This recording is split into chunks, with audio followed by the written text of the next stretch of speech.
Poem called In a Name and More, copyrights 2021, by Reverend Vincent Ballard, Masters of Science, Criminal Justice, TMOCCI, the Minister of Civilized Cultural Information.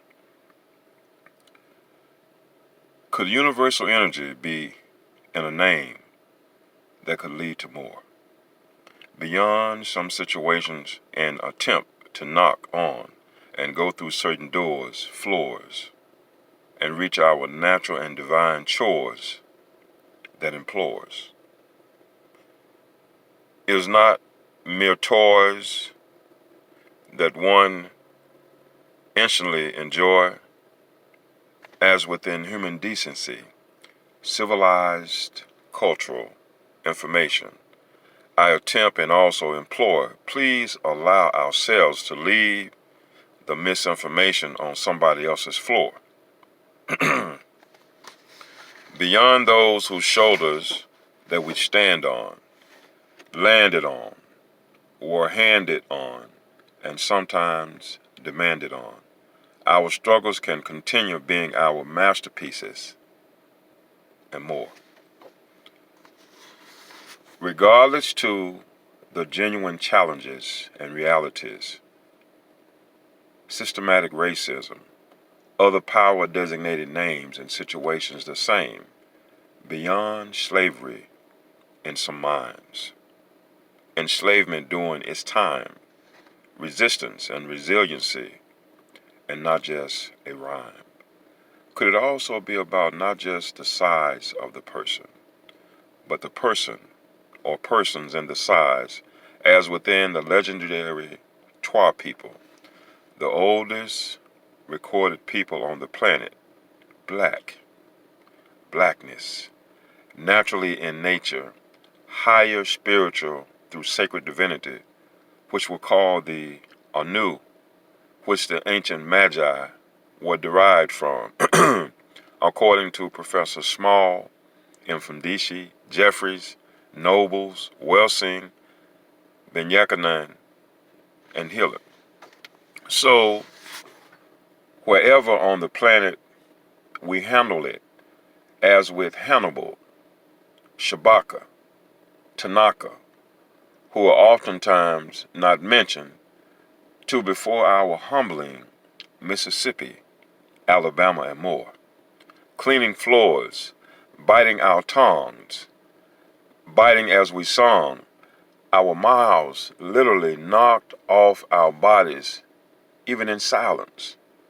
In our universal energy, human decency, our essence while being barbarically dehumanized in their presence.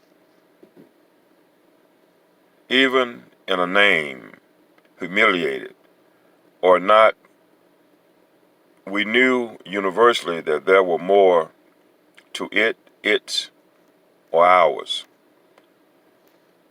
The Mississippi unrevealed through this universal energy and these humbling names that led to more that continued and opened a door.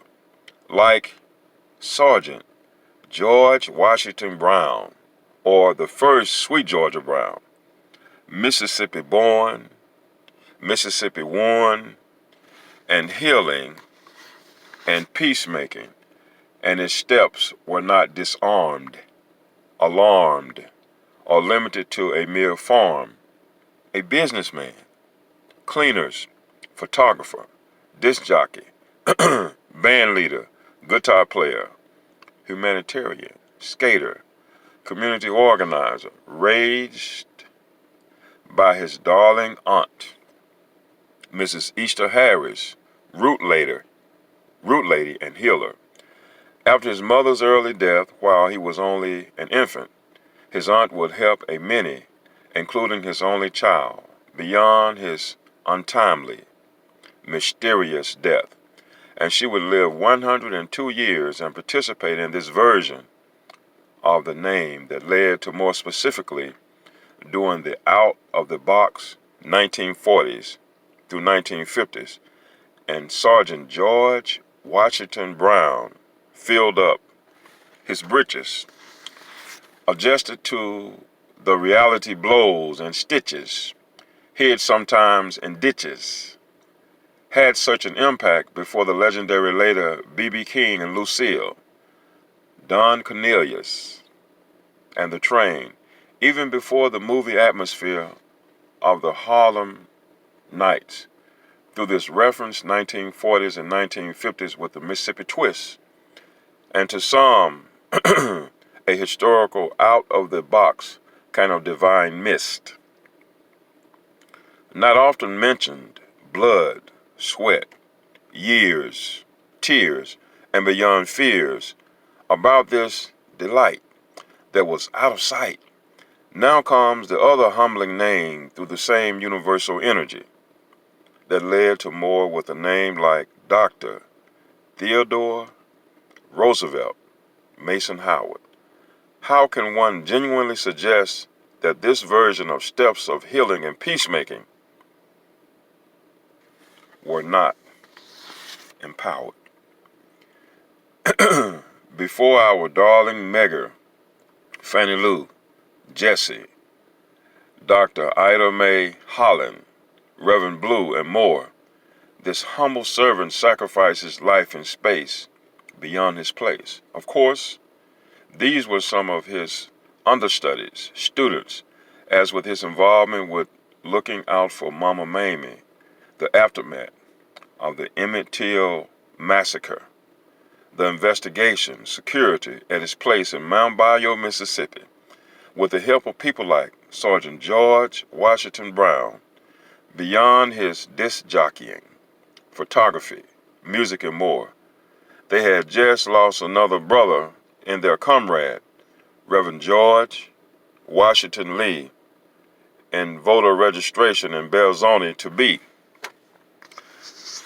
As we continue this thought of, in a name and more, Reverend George Washington Lee certainly continued through the door, a businessman, minister, and voter registration and community organizer, Vice President of Dr. Theodore Roosevelt Mason Howard's Regional Council of Negro Leadership in or about 1951 until his barbaric-like assassination in May 7, 1955 death.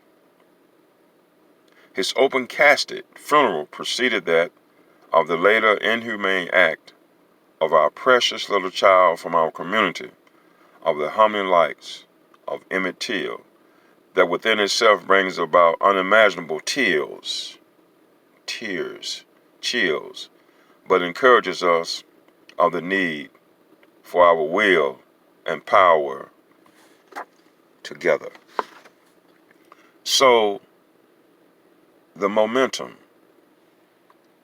focus, drive, dedication, commitment, sacrifices, walk and not just talk, higher spirituality and sacred divinity, that is the foundation, hope, faith, and reality of these humbling names that occupied genuine life steps of peacemaking and healing, out of the box, and many of the mainstream text books that has not been mentioned, that have been shook with a human decency kind of hook through our precious Sergeant George Washington Brown, Reverend George Washington Lee, and Dr. Theodore Roosevelt Mason Howard. Perhaps you and I will take this humbling opportunity, as they did, to work together, walk together, be a part of a kind of divinity together, in spite of the challenging realities before us. Copyrights 2021 by Reverend Vincent Ballard, MSCJ, TOCCI.